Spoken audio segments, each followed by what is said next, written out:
parlant de contexte, il s'agit aujourd'hui de réinventer les relations entre travailleurs et patronat. Le SYNPAP que nous dirigeons entend donc jouer pleinement sa partition dans ce sens afin que le dialogue social dans l'entreprise soit beaucoup plus convivial et respectueux. Soucieux donc des avantages des travailleurs, nous allons résolument nous inscrire sur la voie des négociations efficaces qui produisent des résultats concrets pour les agents.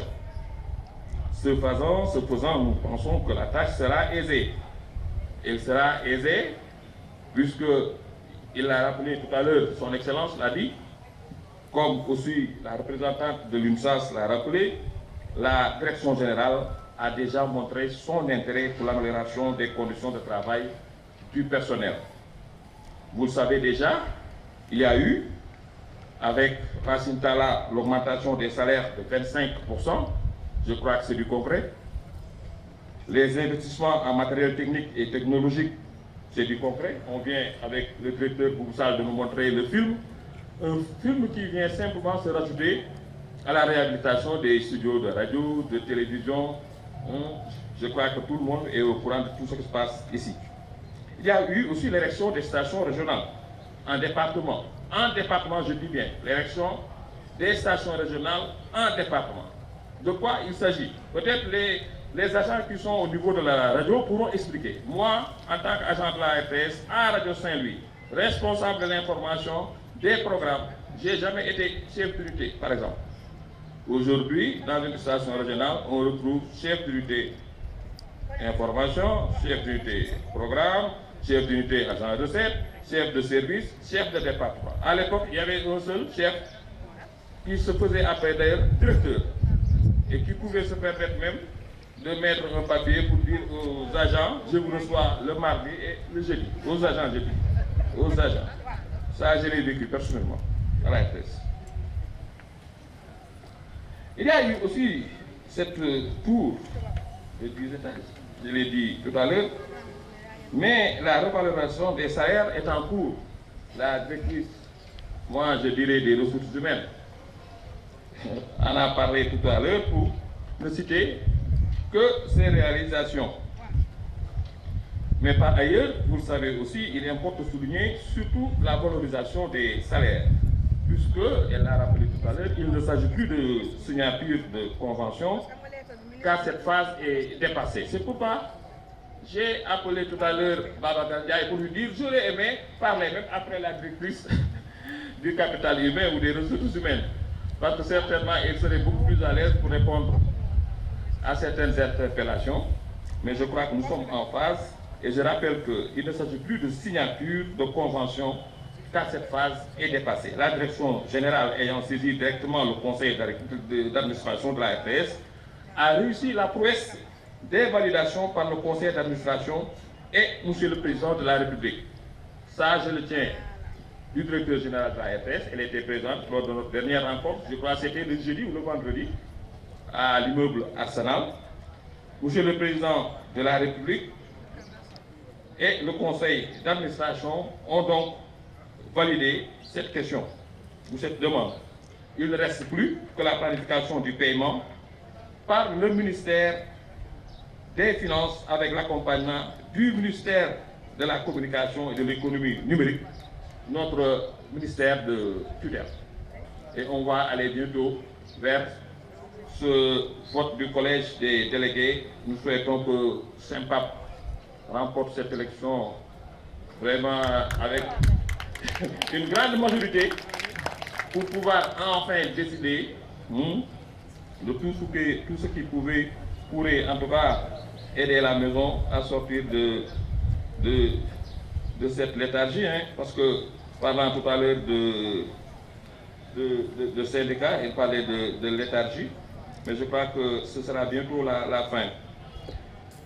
Les délégués donc vont se retrouver avec le conseil d'administration, avec la direction générale, pour prendre enfin les décisions tant attendues, notamment concernant les terrains, mais aussi concernant, pourquoi pas, la COP.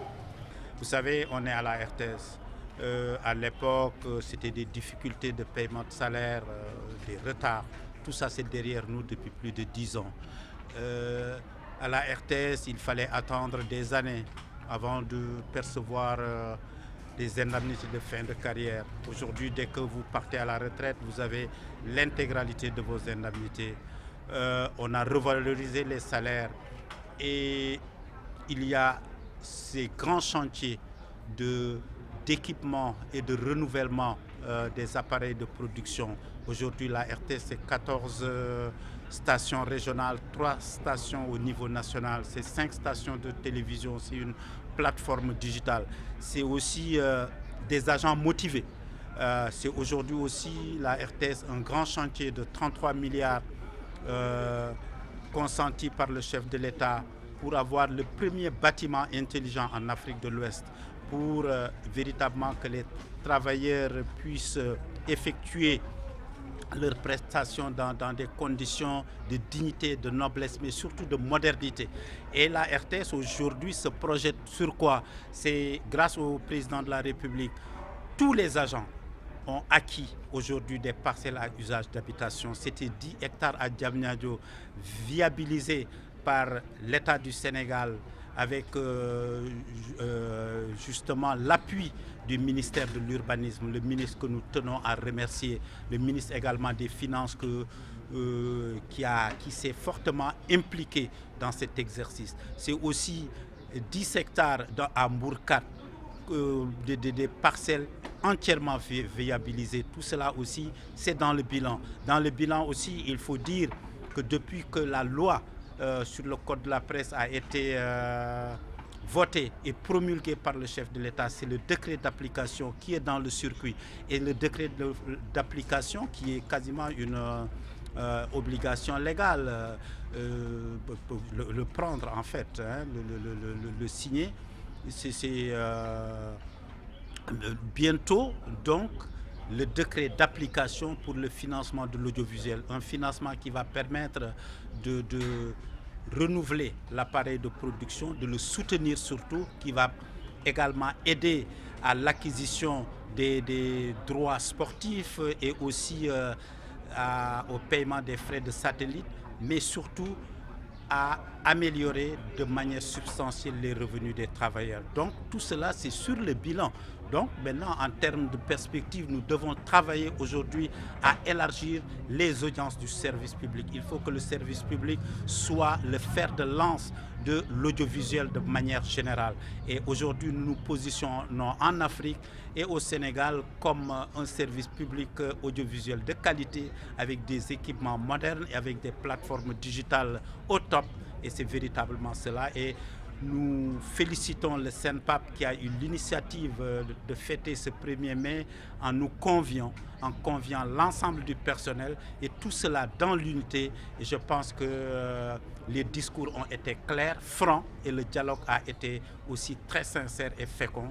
Et nous remercions véritablement tous les syndicalistes qui ont réussi cette mobilisation, mais aussi tous les agents qui ont bien voulu répondre à l'appel du syndicat des professionnels de l'audiovisuel public.